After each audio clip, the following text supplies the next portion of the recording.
Hi, it's Deb from Deb's Days. It's Tutorial Tuesday, and I have another project for you. Today we're making a vaccine card holder that holds 2 cards.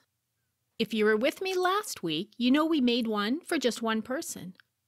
This one, for 2 people, is actually even easier to put together.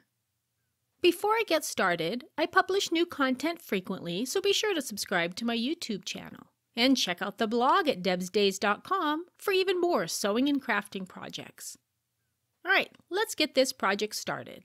Along with your regular sewing supplies, for this project you will need a main fabric and a lining fabric. I'm using the same fabrics on mine. You'll need some clear vinyl. Vinyl comes in different thicknesses. You'll need at least a 12 gauge or higher. I've been using the 12 gauge for a while. I've now switched over to the 20 gauge. It's even thicker and I like it even better.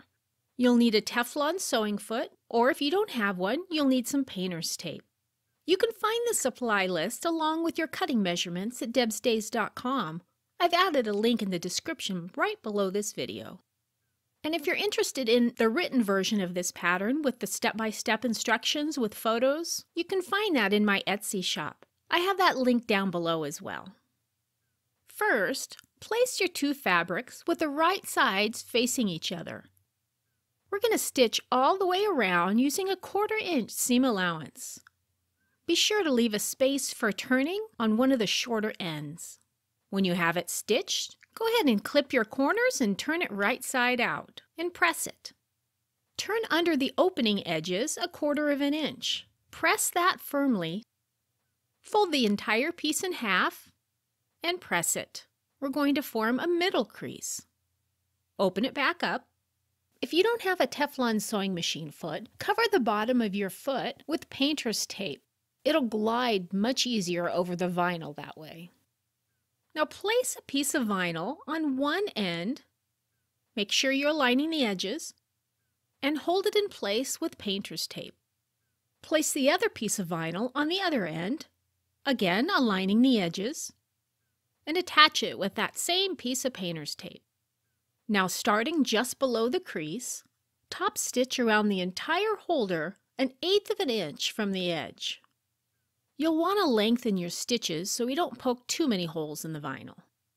Back tack at the beginning and end to secure your stitching, and reinforce the vinyl pocket openings with just a couple stitches. As you work your way around, make sure your needle's in the down position when you're pivoting at those corners. And every time you come to the opening of the pocket, give it a couple extra stitches. When you get back to where you started from, get that back tacking done. Remove your painter's tape and place in your vaccine cards and fold it in half. And just like that, just that easy, you've made your own vaccine card protector. If you're interested in digital download patterns of some of my tutorials, including this one, you can find those in my Etsy shop. Thanks for watching, and see you next week with another project.